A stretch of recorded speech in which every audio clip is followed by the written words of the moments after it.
And I want to welcome everyone to Feeling Fit with FSHD today. We welcome a wonderful personal trainer, Mitch Wade. You're in Portland, right, Mitch? I am, yeah. Okay, from Portland, Oregon.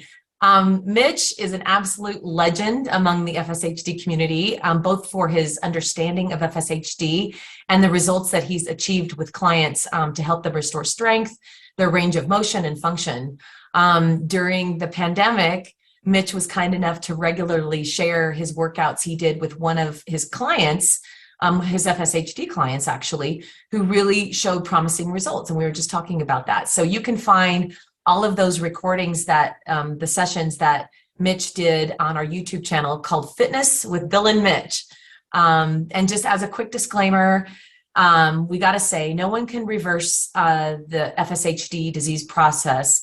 But a trainer or a therapist who understands how FSHD works and affects different muscles can make an enormous difference. So I don't know, Mitch, I thought that you might discuss your approach today. Hopefully equip you guys with a little bit of knowledge to find your personal strategy for optimizing your strength and fitness. So without further ado, let's welcome Mitch Wade. Welcome, Perfect. Mitch. Thank you very much.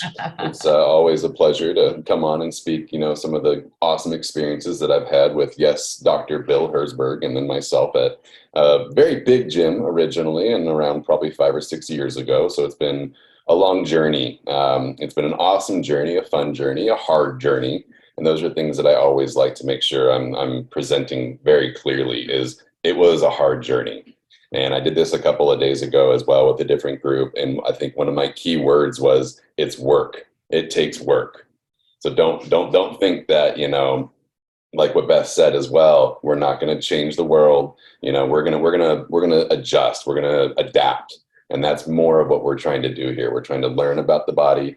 We're trying to teach our body how to do certain things maybe a little bit better. We have 200 plus bones and 600 plus muscles. It's not easy. So with that said, there is one thing I definitely want to touch base on too, because I had this experience a couple of days ago with some questions. Now, when Beth said we're not going to be able to turn this around, where, our goal is not to get rid of FSHD, that's not going to happen. So it's more of the sense of how do we adapt? Okay. So some of the questions had to do with the research, some of the research that has been present for us before, talking about strength training, fitness, movement, and then the progression of FSHD. Now, I don't want to sit here and try to tell you that those research numbers and quantitative measurements that they have done are wrong. That's not what I'm doing here. But what we have had is the experience of having a better ability to move, a stronger ability to move, being able to function in life better, do more things. And just before this, the person that we were chatting about, of who I worked with, she asked how he's doing. And I said, he's great. He's traveling the world right now. So that is our goal.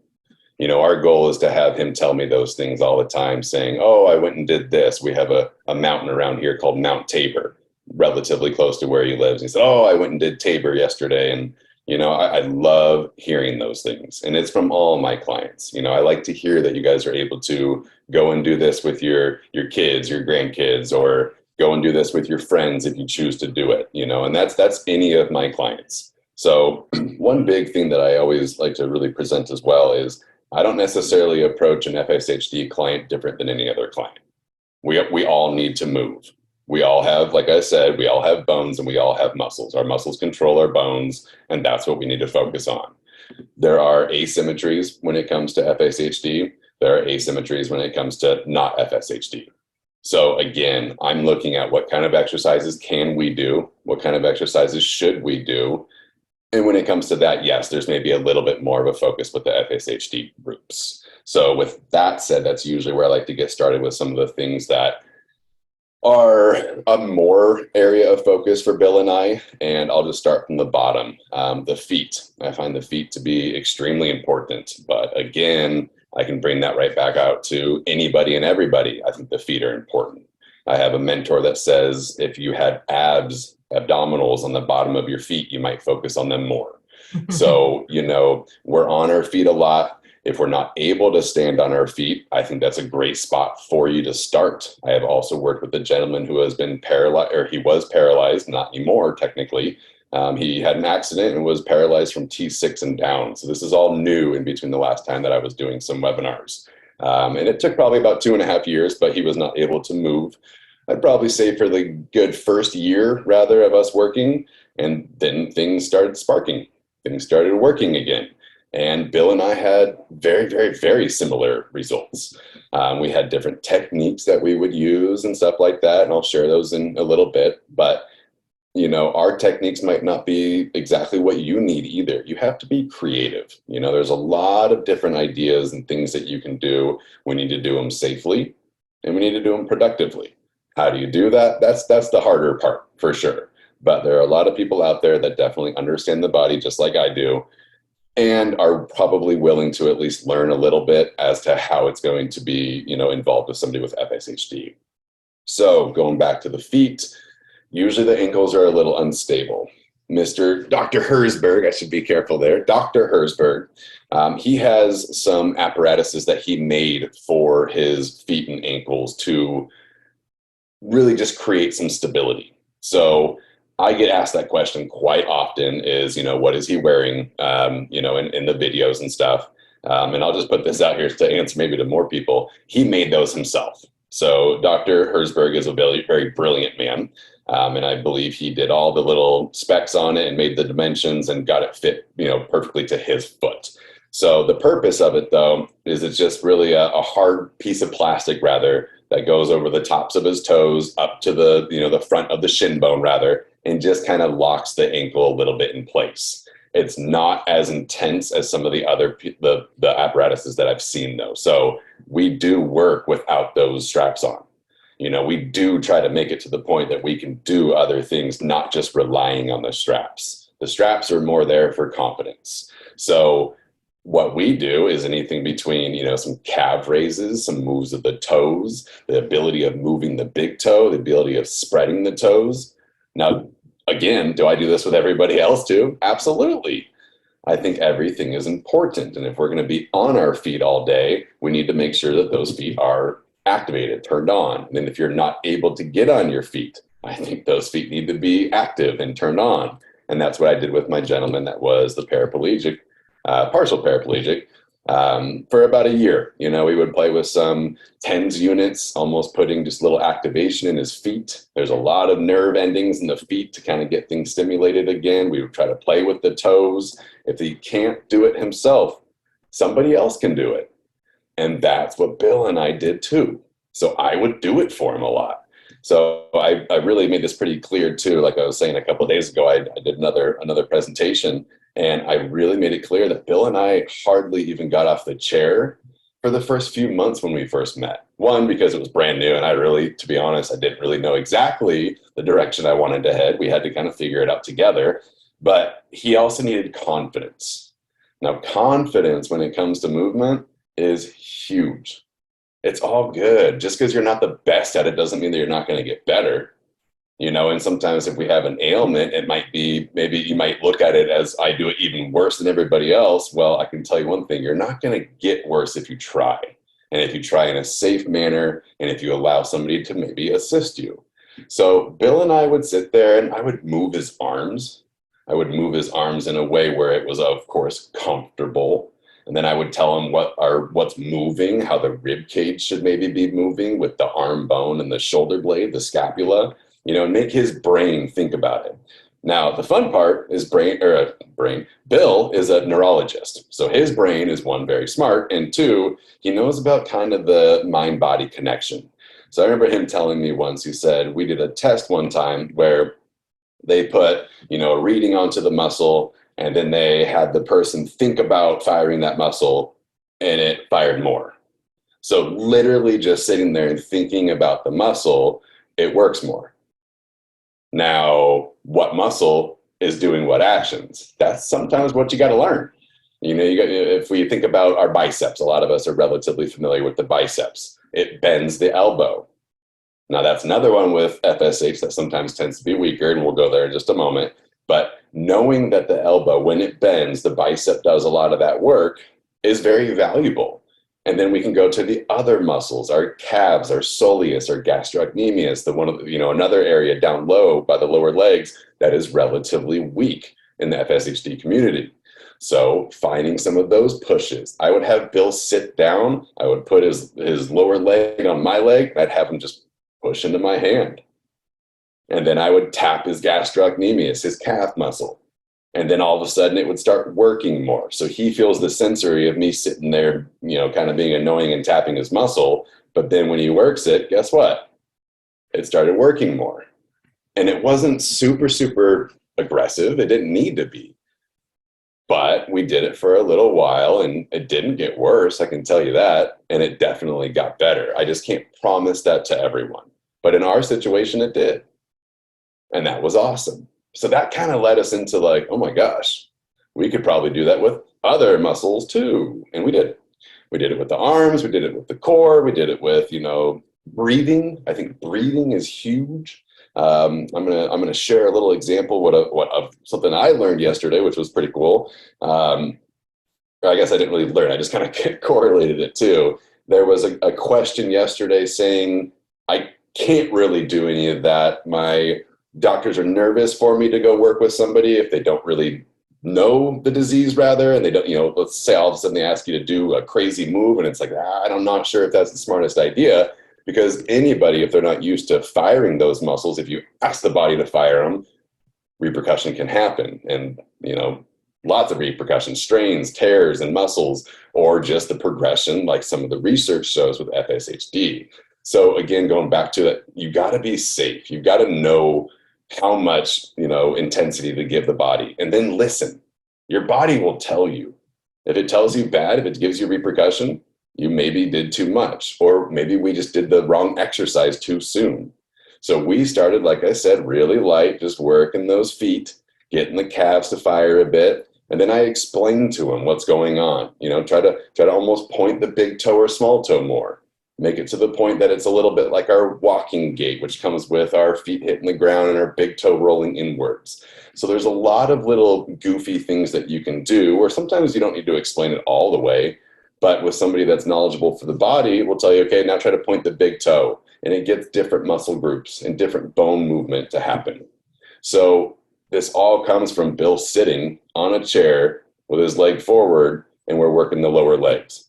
And that's great exercise. You might not be sweating. You might not be, actually, no, that's a lie. He was. It's still very hard. What I mean is you might not be on the treadmill like the way a lot of people are thinking, like, I have to go and do the treadmill to get in shape.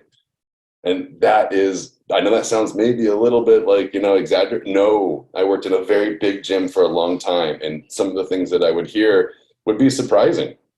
And then I would tell someone to like drink more water and they thought I gave them like the best advice in the world. And it's like, wow. So, sometimes the simple things go a long ways. So that's kind of what I'm trying to, reiterate here is it doesn't need to be anything crazy. So if you don't have the ability of this or that or this or that, in my opinion, that's a little bit of an excuse. I think there's an exercise for everybody. I think there's a position for everybody. Now that brings me back to what I was going to share a little bit ago. And please, I'm going to say this. If anybody has any questions, please stop me. It looks like Nancy has her hand raised. She's got a question. Yeah. Nancy, do you want to come on and say it, or do you want me to read I got it in the chat? No, I got it.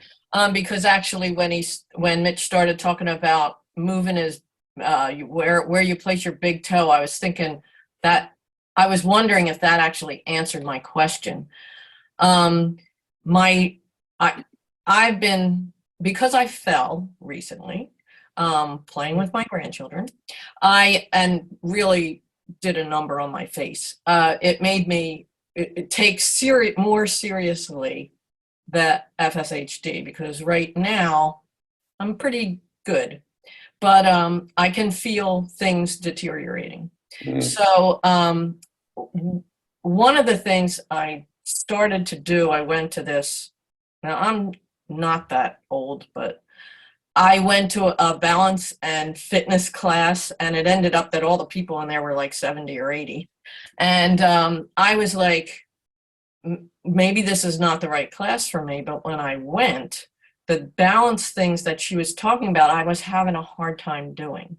So I was like, wow, okay, I need to be in here. So one of the things that I noticed, I'm sorry, this is a preamble. One No, of you're the good. things that I noticed was that my ankles, because she's making me more aware by discussing why she's doing certain things, she was making me more aware of where my feet were going.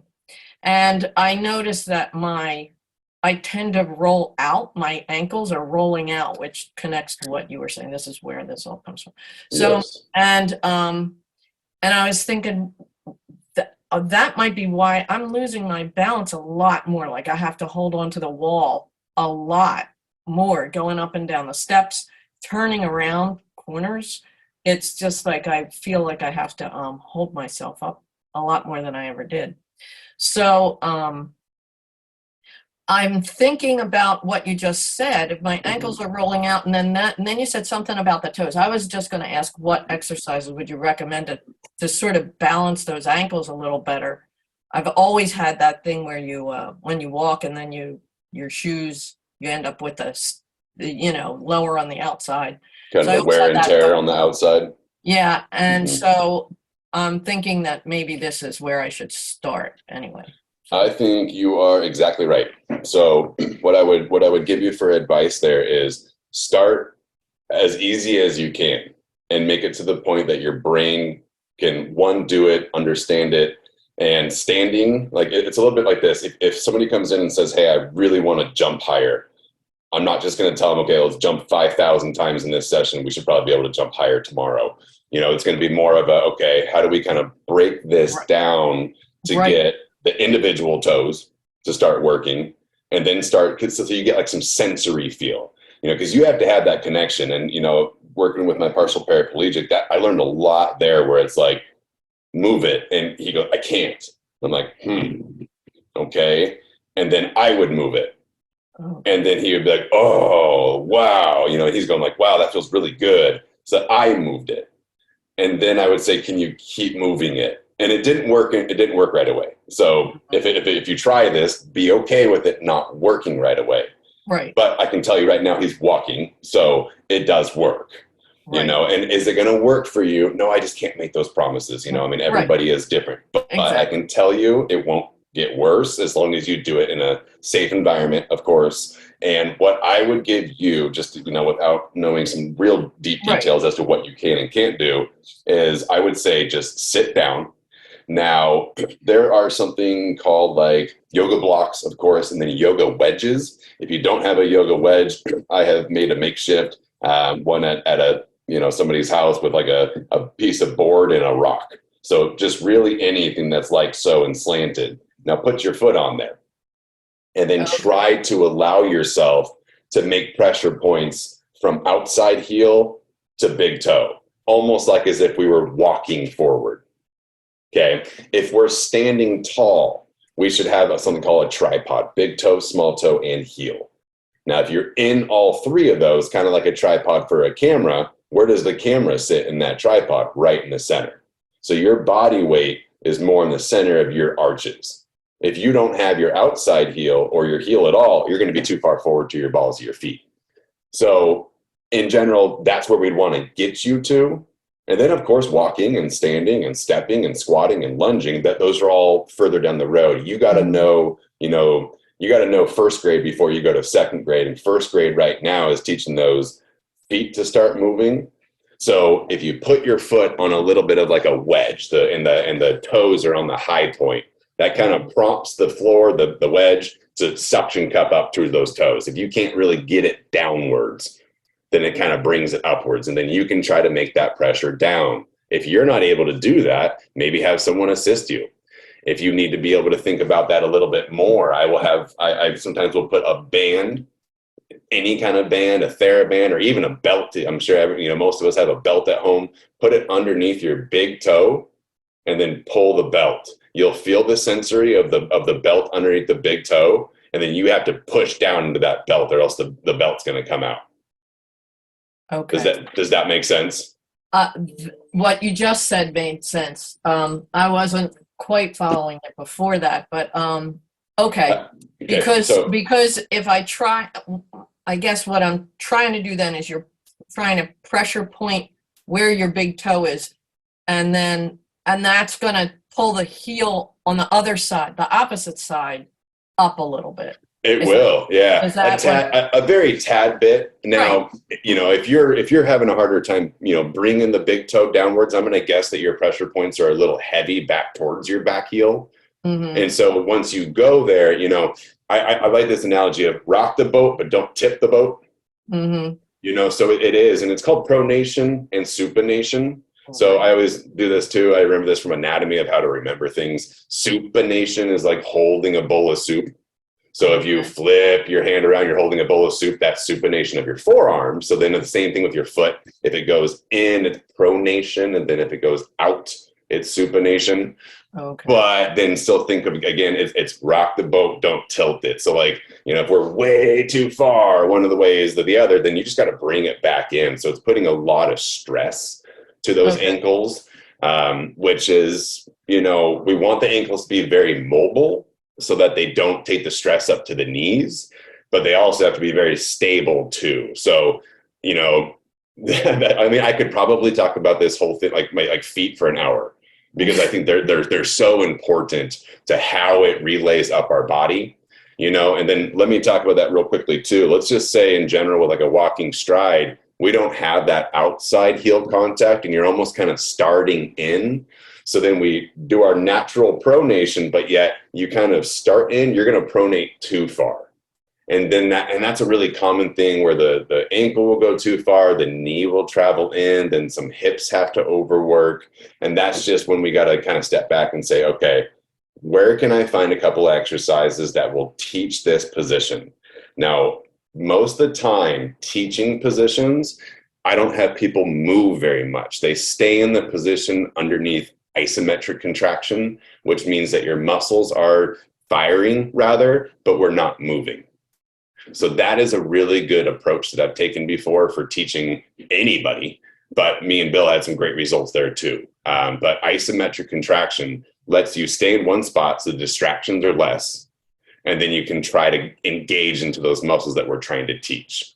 Now, on the isometric contractions, when we're teaching muscles, I don't believe in like just squeezing as hard as you can. So I kind of teach it to this point of like, don't be chased by a tiger all the time. Know how to be chased by a tiger, you know, but don't try to like always be here, you know, like be able to breathe, be able to activate it, be able to do that. Because what I'm trying to teach is the walking gait and walking stride. Now, when you're walking, I want you to be able to talk if you need to, and not have it be so vigorous that you have to. And if it is at first, rock and roll, that's okay. But have a goal. Know that we don't want to always be being chased by a tiger. Does that make sense? Yes, absolutely. Cool. Okay. So I think Beth mentioned this a little bit before. I have an Instagram, which I am not the best social media person, so I can tell you that right away. I'm trying to do better, but I've been saying this for quite a while. So, but I do have 2 little boys now, so I think that's a little bit of an excuse. I've been very busy the last couple of years, so I'm trying to get better. But at FSH Fitness on Instagram, I think I've got like maybe 10 videos. That's what I kind of used at the beginning when I did webinars with Bill. It was Bill and I doing it, but I did it with Jun Kinoshita, and I think it was actually this group. And we just talked about exercises that were very helpful. And so check those out a little bit. And then I'm going to do one specifically onto what we just talked about. So this is, I mean, I could pretty much name it Nancy, and then you'll know what I'm talking about here. But like, so I'm going to do it sitting. I'm going to put a yoga wedge out there, and then I'm just going to talk for like 30 seconds about kind of what to think about, how to get it to work. And just remember, this is stage 1. And if it's not achievable, this is a guess and check game, but have some educated guesses is the best way to do it. You know, but it might not work. And if it doesn't work, that doesn't mean we don't do it or that it's not going to work. It just means that we got to figure out a different way. Okay. I'm going to post your Instagram page. I just found it. It's at FSHD Fitness, right? I think it's at FSH Fitness, because I think FSHD Fitness was taken. Right. Yeah, so I just had to change it a little bit. Okay. But you should see Mitch and Bill on there, I believe. Yeah, I'm seeing it now. Like, cool. Yeah, there's some great videos on there, and you'll see Bill, who is affected, and the exercises that he's doing, and you'll recognize how he's had to modify his body and do things a little bit differently too. So Yeah. check out, I'm a huge fan of this Instagram page. It's been, and like I said, I need to do more. Every time we've had some really awesome, I'd say the last 4 or so posts, we've had a few times where it's gone crazy viral, all over the world, and it's about 7,000 or 8,000 views in a couple of days. And, I don't really know social media that well, but I'm going to assume that's quite a bit, because some of the other ones were more like 100 views, 200 views, and then it just kind of blew up. So, people like it a lot, and it's been helpful for, me learning because of the questions that come in too. And, it's a constant game of education and learning, with fitness in general. And then of course, this is kind of newer for me. What I really like is that Bill has been willing to do this with me too, because I think it puts a point of value out there that I'm not just doing it because I don't have FSHD, and I don't want people to think that it's just me saying, hey, just try hard, you'll get it. This worked, and it worked with more than just Bill. And I would, love to post other people too. And I'm sure they'd actually let me. But Bill's the only person I actually see in person with FSHD, because everybody else lives all around the world. So, I would imagine I've been training one girl specifically in New York since she was 9. And I have a feeling I'll probably meet her eventually. But, we're a long ways away. And it's been a really awesome experience. But yes, I mean, we do what we can.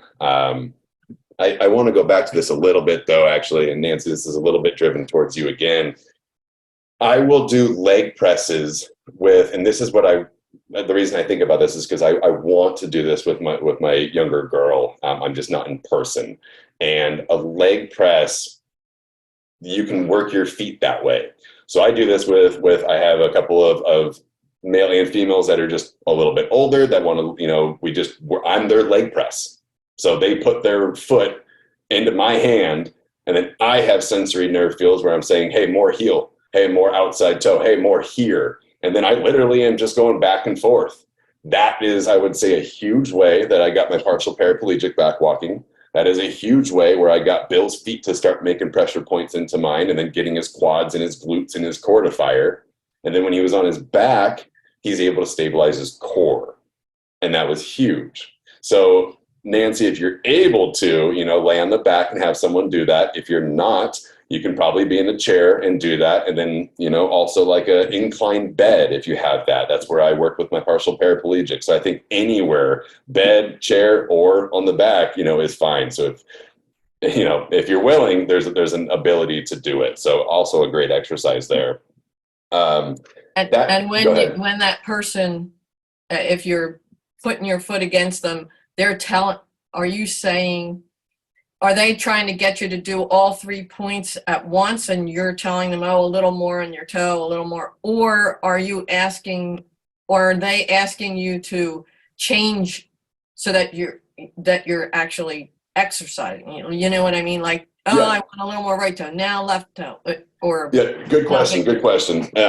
So it depends, and I hate that answer. I'm sorry, but I got to give it to you. But I'll explain that a little bit. If I had the intention of, let's just say you, for instance, since we've kind of chatted about you and given an example, we have a harder time pushing the big toe down with you. So I might do a whole set with your focusing on pushing that big toe, 15 reps. And then I let you sit there for a second. Then I do it again, maybe 15 reps, because maybe it wasn't very good. Second set, it's better. Awesome. Now, third set, I want you to use the whole foot. Okay. Does that make sense? Because it kind of turn the brain on. Now I want you to utilize the whole game. And when we walk, right in our mid strike point, we have our whole foot there. When we stand and when we squat, for the most part, we utilize our whole foot, especially if we're getting close to moving resistance that is heavier than what our body is able to do. Can we squat on just our toes? Absolutely. But if we're pushing that resistance of what our body is able to do, then you're kind of flirting with a little bit of injury line. So if you could squat 100 pounds, then I would feel very confidently with you squatting on your toes, specifically with just your body weight and not pushing injury. If it's hard to squat at all, I would Yeah. want you to have as much of your tripod, your tree roots is what I call them, big toe, small toe, toe heel, drive the tree roots in. I want you to have that stability because that's where we really utilize our hamstrings, big muscles in the back of the leg, quad, big muscles in the front of the leg, and the butt cheeks, the glutes in the back of the head. So to Yeah, I answer your can't question, a squat little at bit of all. all the above. Okay. So Yeah. what I would say in that position is that I would I start. could squat. I can't get up from the squat. Okay. Gotcha. So we can have squat, which is a process that's there. And I do that. I do that with people. I make them literally just go slow on the way down because it makes, and then I'll assist them up. That's okay. Bill and I with pull-ups. There's a video on FSH Fitness where you'll see Bill doing pull-ups. Now, he can't really pull himself up. A lot of people can't pull themselves up, but he can drop himself down with his feet on the ground. So it's still the same action. The muscles are having to control the body, and that's the intent. Have we gotten better at it? We have. Is he able to bust out 20 pull-ups? No. But I can't either. I don't really focus on pull-ups. It's not my MO. I don't go into the gym and bench press. Have I bench pressed before? Absolutely. But I don't go into the gym and bench press every day. I don't go to the gym and I don't even like to run very much anymore. I used to love running when I was a kid. I don't really, it's not my thing anymore. I don't think we need to. It's not that you can't. Please do if you like it, but find what works for you. The point of exercise and fitness is to make us move better and feel better. And I have a lot of clients through my day that maybe came to me more to look better. And that's okay. They can have that goal. But I would say the more successful clients that I have usually have the focus of feeling better first. And then they usually have the change there too with a look of change or of what they wanted to achieve. Bill, for example, when he walked in, very, very rounded shoulders. Posture was not very present. He couldn't really sit his shoulders above his hips.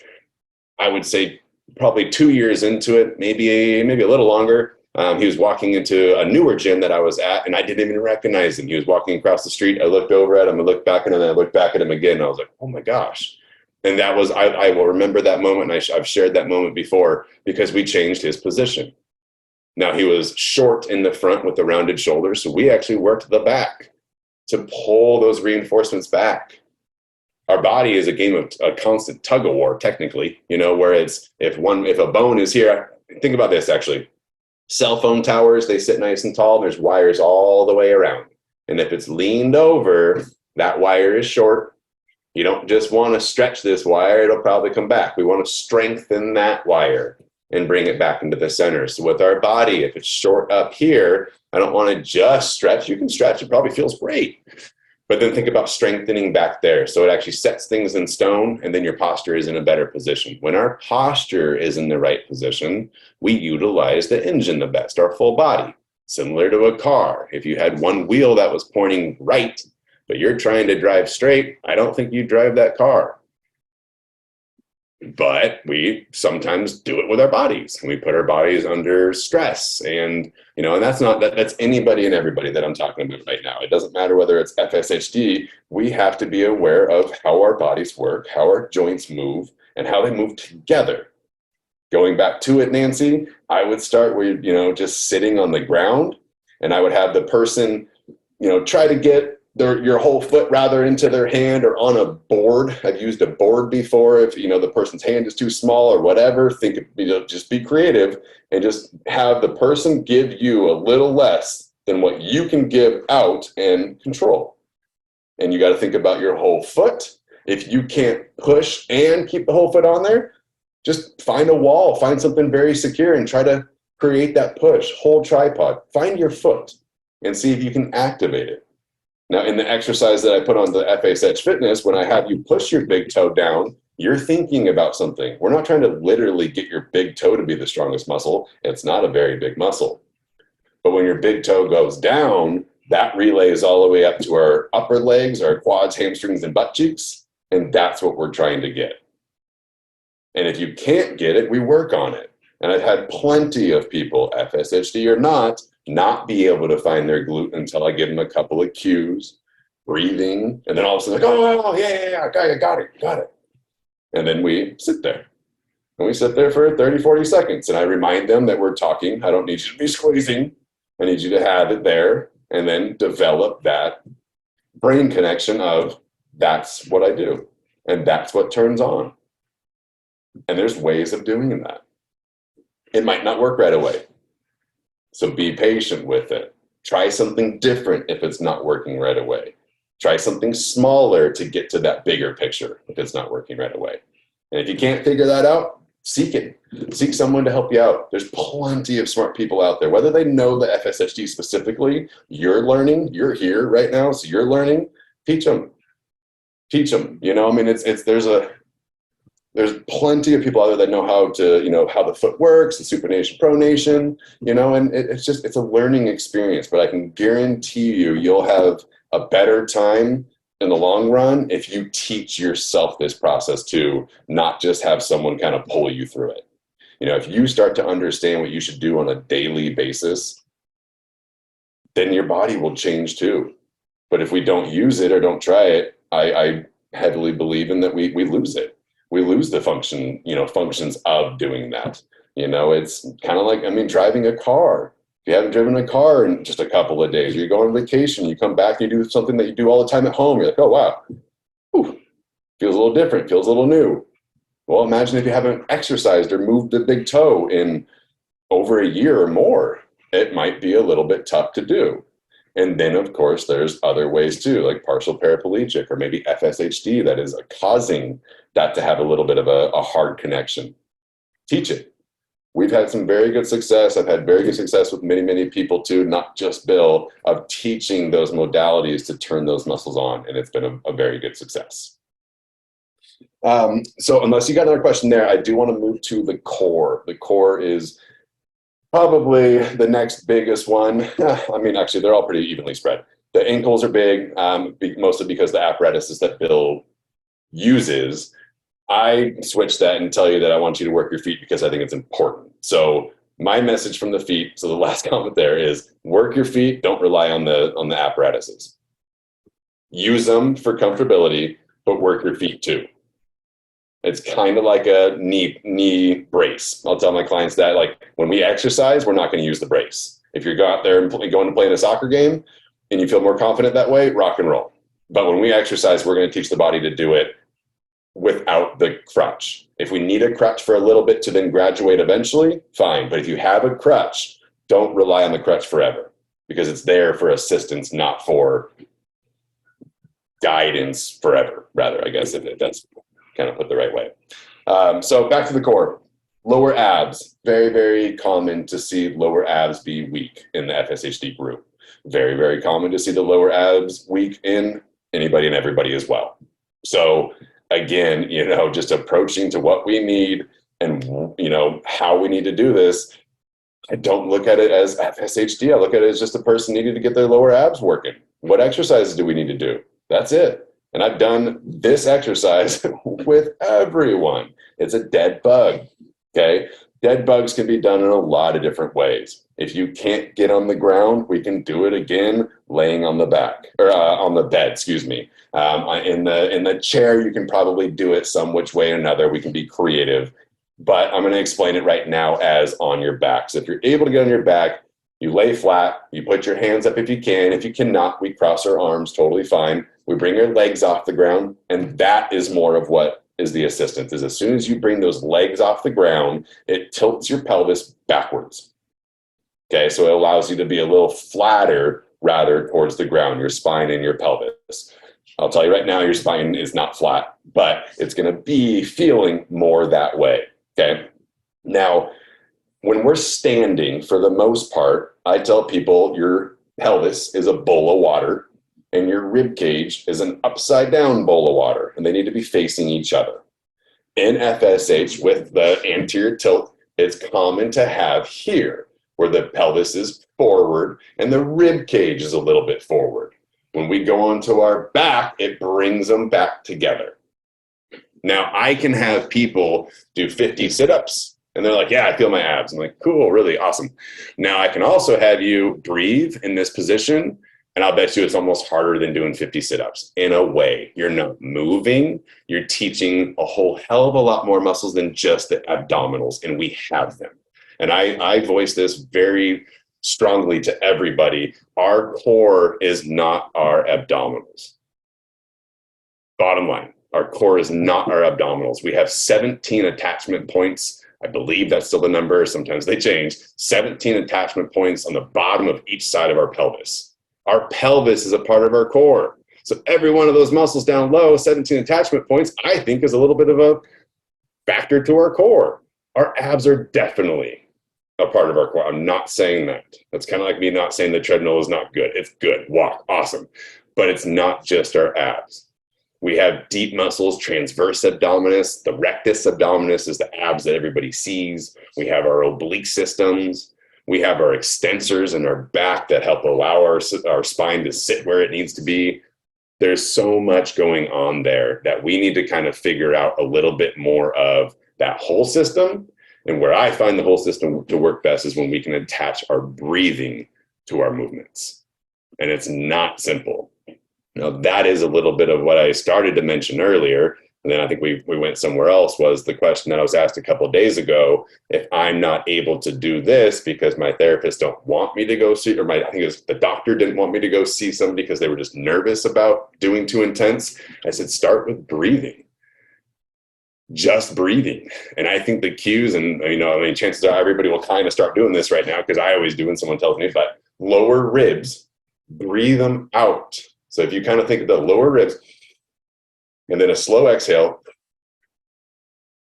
I'll bet you feel your core. I'll bet you there's muscles in there. And it's not like, oh my gosh, my core is on fire, I just did 50 sit-ups. It's the muscles that I want you to address and move while we walk to the bathroom, or while we sit there and just inhale, exhale, so that we get all these little muscles firing. We don't inhale vertically. We don't. You know who does? Stressed people. Usually stressed, yes.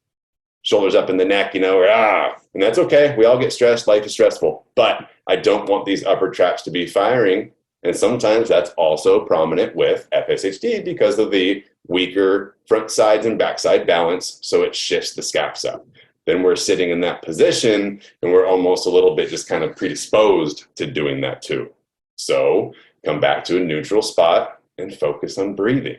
And I told her to focus on breathing. I said, do like maybe 20 to 30 breaths in and out, and then rest, and then do it again, and then rest. And guess what? You can do it again, and it's all good. We want to teach it to the point that it's not vigorous. It's not like doing 50 sit-ups. 50 sit-ups is, your abs are burning.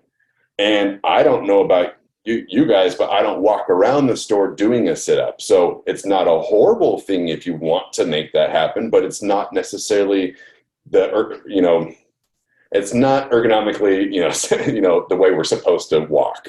Our bodies are more upright. Our rib cage should be facing down towards our pelvis. We should be breathing with those lower abs out, lower ribs. So it's more of the inhalation here horizontally. And those are just little cues to get people to understand their core more. It's not about the ones that maybe you see on Instagram. It's not about maybe the ones you see at the gym. Are they okay exercises? They are. They totally are. But if we're not able to find the core and then we just kind of forcefully do it because we saw the person next to us doing it, but yet you feel your neck or you feel areas that we shouldn't, and you're like, I should just probably keep doing it. It'll get better. That's not always the approach. Sometimes it works. It's okay. It's totally cool. But it's not always the approach. So we've got to kind of dig a little bit deeper, and digging deeper. And what we found is just sitting there and breathing. It's free. It's free. It's pretty easy, but you got to learn it though too. And I can tell you one thing, I was never necessarily taught how to breathe until I seeked it.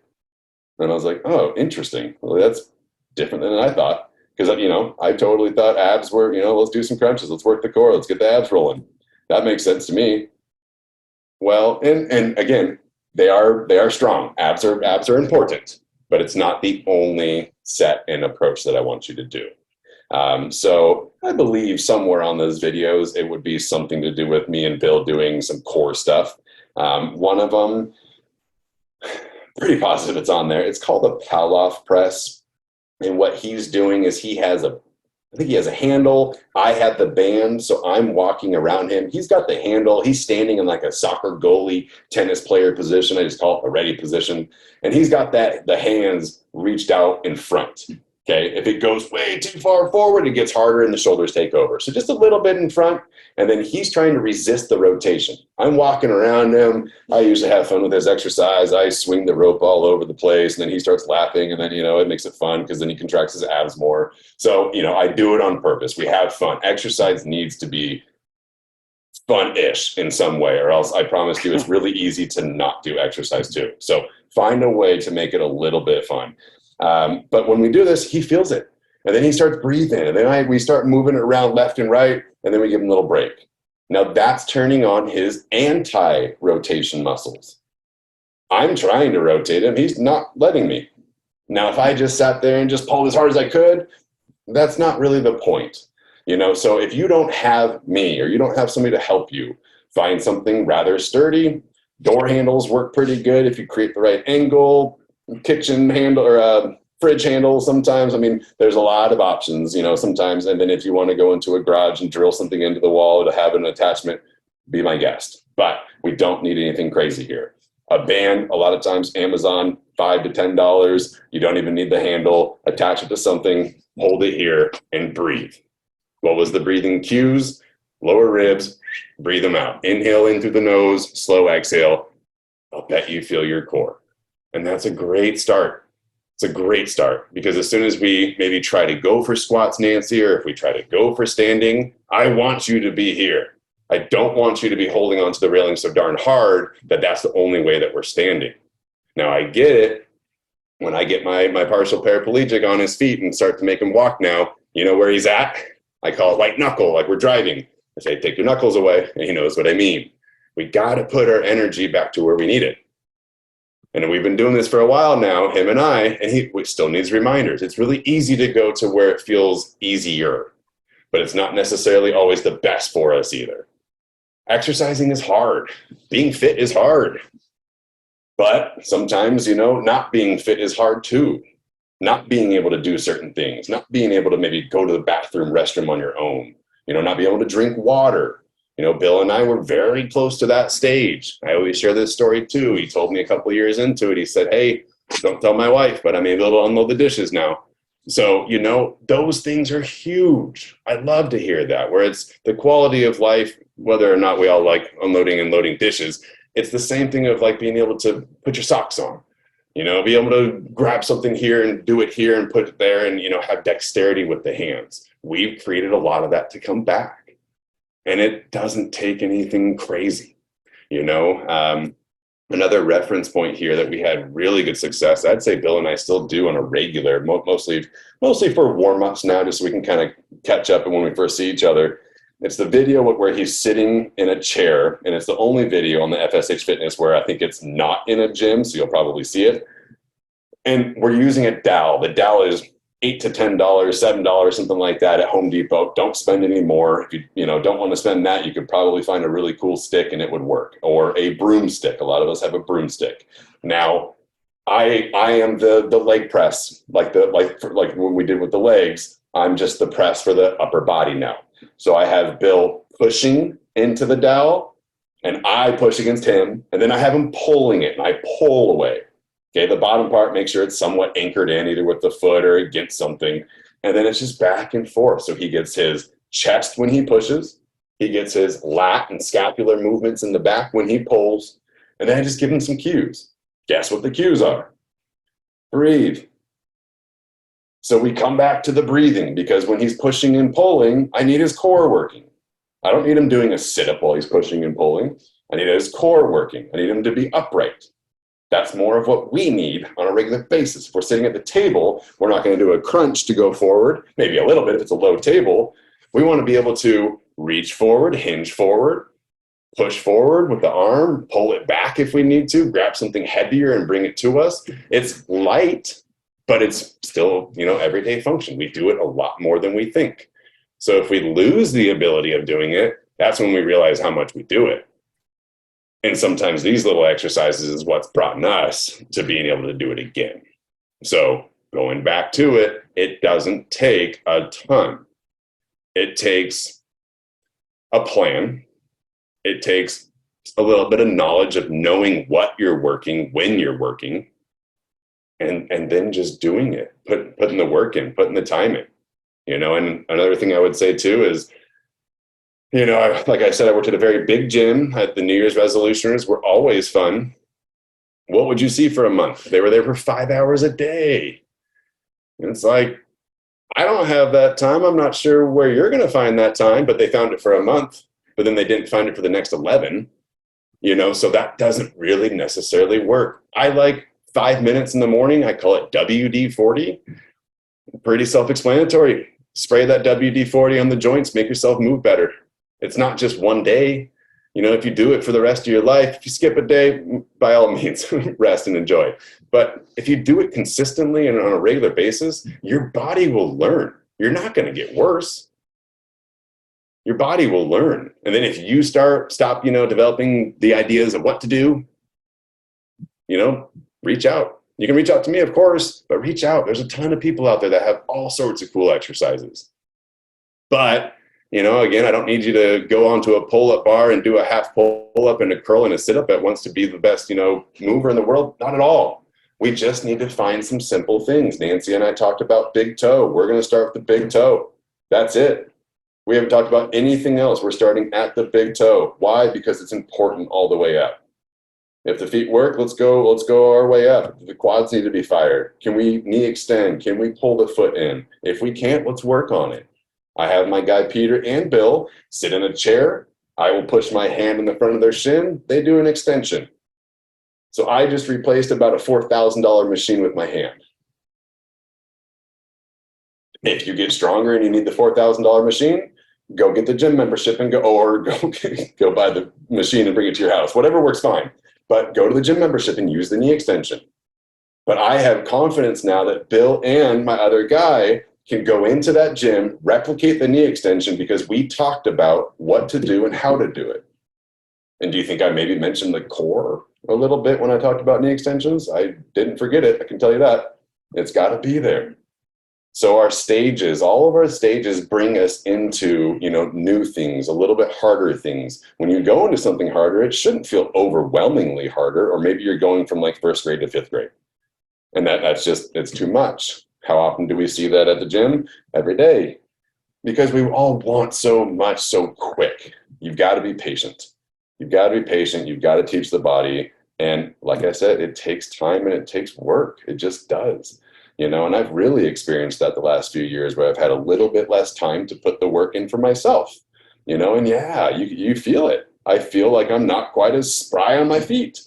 And then, you kind of get back into it. You feel good. You feel motivated. You feel, you see and feel the change. And if that's physically or mentally or emotionally or all the above, I'd call that a win just in general. That's what we're looking for. It's not just the physical attributes that are beneficial from exercise.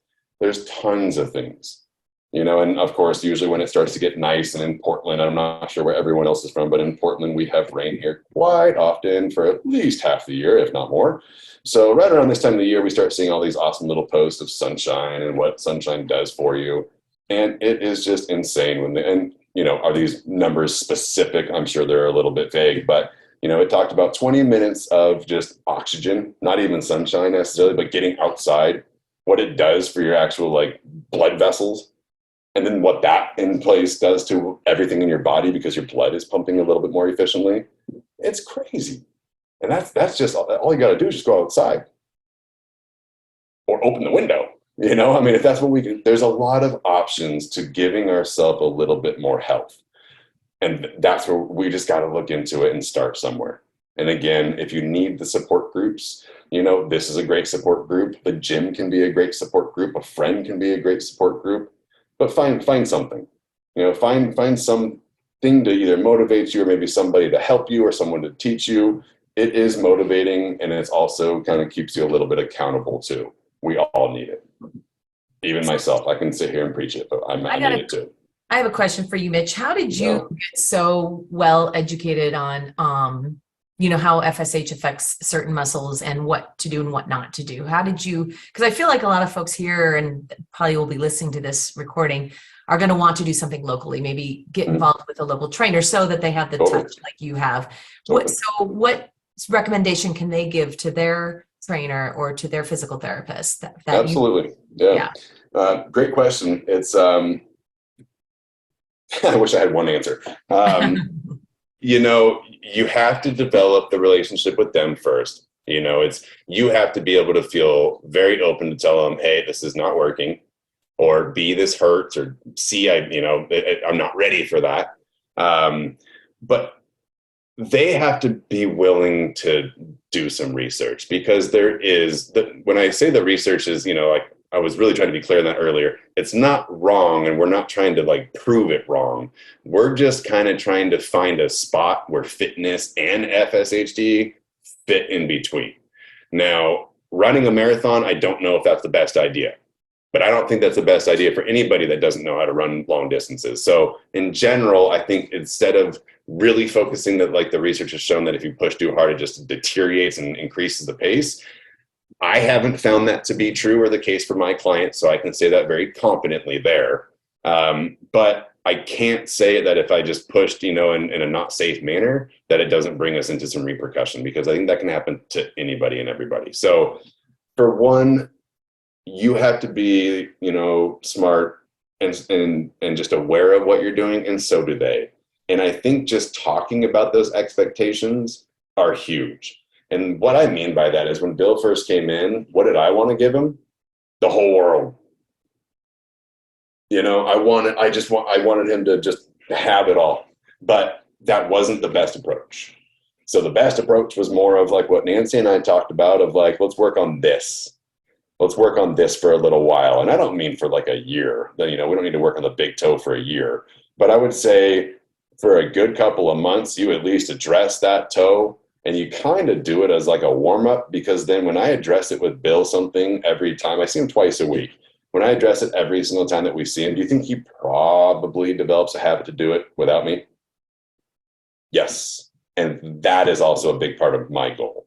So going back to Beth's question, talking about expectations and kind of telling maybe the helper, hey, I know this is going to be a challenge. I know this is not going to be next week where all of a sudden it's all groovy and I see a whole different change and I don't need you anymore. I would highly recommend and just advise you to, if you go and seek someone, have a plan for a while. I don't need you to see them twice a week. Do it to the point where it's financially acceptable, of course, but have a plan there. If you see them once a month or once every other month, let's say something like that. I wouldn't do too much more, because we still need to check in, a decent amount. Make a plan. And if it's literally half the time of the hour that you pay them for is making the plan, you have something to follow. And that is key. That is key. So talking about expectations and telling them, hey, I want to work on it. I know this is not going to be a super fast pace. Here's a couple of things. You can always direct them towards me for questions or towards my FSH Fitness page, and just get a little bit of an idea as to where some of the struggles can be. But then be really straightforward with some of the struggles that you have and the things that you can't do, because something that you don't want to try is something that you literally just cannot do right now because it's not encouraging. We've got to find some things that we're finding to be, successful, and that we're actually kind of meeting a little bit of the goal. So I wish I had a way better answer for you on that one. I think my answer for you on that one is going to be straightforward with expectations from both ends, that this is what I want to focus on for a little bit, do a little bit of research. I would just be straightforward, because I had to. I didn't just all of a sudden say okay, let's just totally guess and check here. I went and did some research, and I went and, there's so much stuff on YouTube. Be careful what you look up, of course, but YouTube, Google, it's amazing.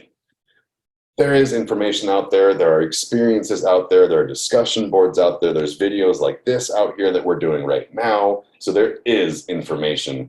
It just takes some work. Once you create the baseline, our best abilities of doing this was experience, because every FSH client that I've had is also different. So that's why I'm not giving you a specific answer, because everybody is different and has some different struggles and different abilities. So I can't really just say like, this. I think it'd be more, the best part is to just talk to the expectations of the person helping you and say, this is going to be a challenge. Are you willing to help me? And if they are, awesome, but be straightforward. And that's what Bill did, and that's what I did, and now we're here. And it took a long time, kind of, at the beginning, but I think it was more so just because we had to figure it out. But when I say a long time, we saw results of certain things quick, but just not everything. It doesn't all happen quick, but that's anybody and everybody. You got to have patience when it comes to the gym. We're not replacing body parts, and we're not doing cortisone shots. Does that kind of answer the question? Cool. Absolutely. Cool. What other questions do we have for Mitch? Anybody have questions?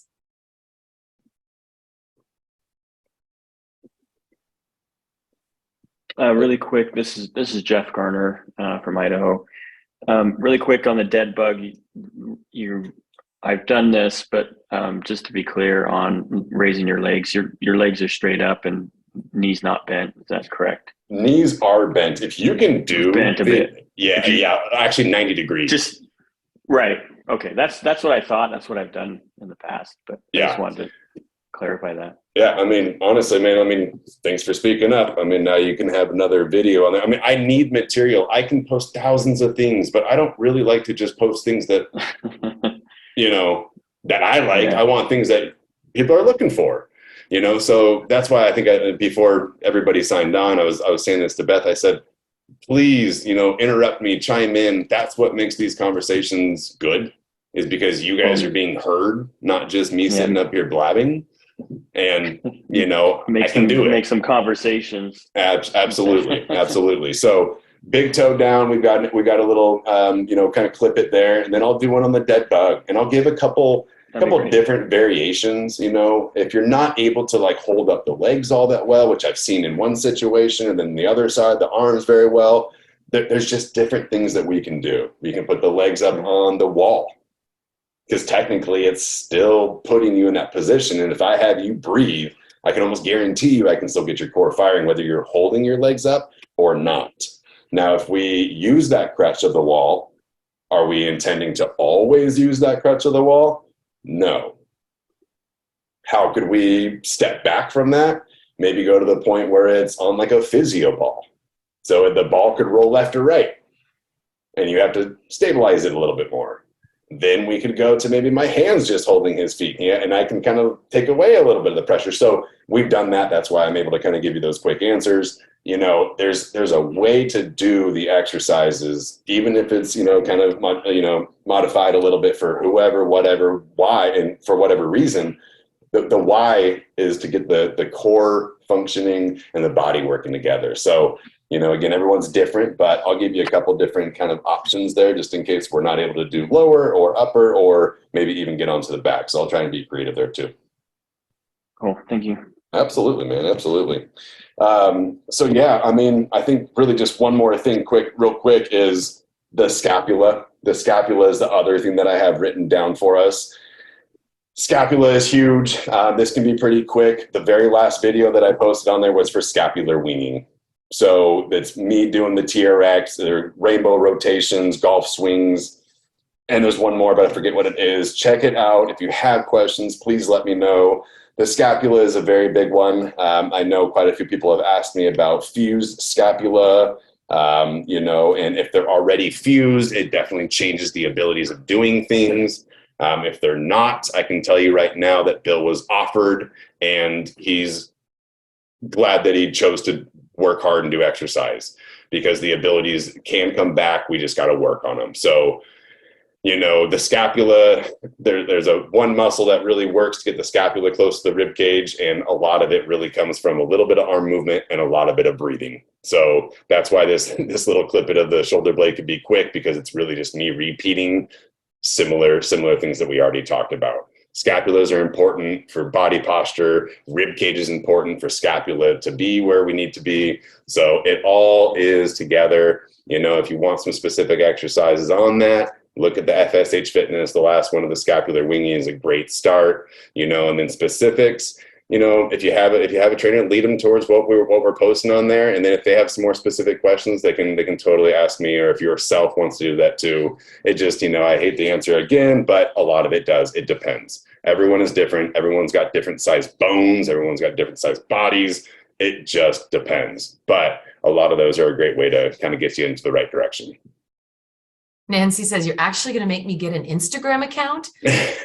I said the same thing. So you know what, Nancy, you mentioned that you're not old. I don't know how old you are. It doesn't matter. I'm not really a social media person either. So trust me, I get it. I'm trying to be better at posting, but yes, no, I'm not. A lot of these videos though, Mitch, you did are on our YouTube channel too. So you don't have to subscribe to Instagram to see some of these Okay, videos. awesome. Awesome. So yes, it is. I mean, yes, I've had clients, of course, and I work with anybody from about 9 years old. She is my youngest.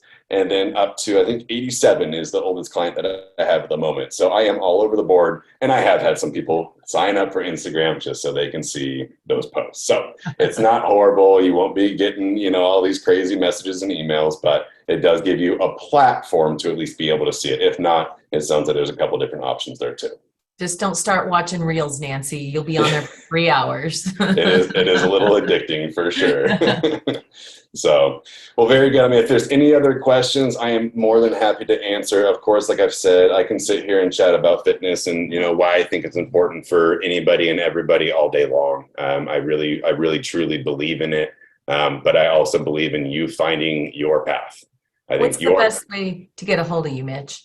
Yeah. I mean, I can definitely, you know, I think an email would probably be best. It's mwade, MWADE, fit, FIT, @gmail.com. That's just a direct connection for email. And then, of course, the FSH Fitness page. I did have a website for a while, but I just didn't utilize it enough. And again, that's probably just me and my social media and, you know, computer. I have computer skills. I just don't sit in front of the computer enough. I do it on Zoom enough that I'm usually ready to get off when I'm done. So I need to get better at that. And please, I think another thing that I should say though is I also kind of don't really know what to post. And, you know, like this part isn't necessarily my main job. So I'm doing that part and then I'm just not really sure what to post. So I just end up not posting. And then every once in a while I do. So for you guys, like this side of things, please ask, let me know what you want to do. It's not hard for me to make those posts. I just want to get you guys actual material that you would want to see, not just me, you know, post things that me and Bill are doing. And, you know, it's not necessarily to the interest. So please let me know, keep me posted there. I'm happy to try to fulfill the needs. Awesome. Any other questions for Mitch? Well, honestly, thank you so much, Mitch. My head is full. I took a lot of notes. This is great. I'm sure I saw everyone else taking notes as well. So thank you once again, always for supporting our community. You've been supporting us, well, individually with Bill for a long time, but as a whole, virtually, you've been supporting our community since the pandemic. So we just appreciate you and your information and your assistance so much. So a big round of applause for Mitch Wade. Thank you so much. Thank you very much. It's very nice. I've never been called a legend before. So you are a legend among us. I'm going to hold that forever. It's pretty fantastic. So I thank you all very much. Yes, check out our YouTube channel. The playlist is called Fitness with Bill and Mitch. And then check out Mitch's Instagram, which I posted in the chat. It's at FSH Fit, not FSHD Fitness. It's FSH Fitness. So check out his Instagram channel. I was looking at some of the videos and it's all stuff, just keeping our bodies moving, you know. Yep, exactly. Right? So, exactly. Keep it simple and it'll go a long ways. Yes. So with that, everybody, we'll leave it and we'll have this video for in perpetuity. If we ever want to refer back to it, we'll have it posted on our YouTube channel within the next week or so. So once again, thank you, Mr. Wade. Appreciate you, sir. It's awesome. Thanks for joining us today, everybody. We'll do it again soon in a couple of weeks. All right. Good. Enjoy your day. Okay. Bye, everybody.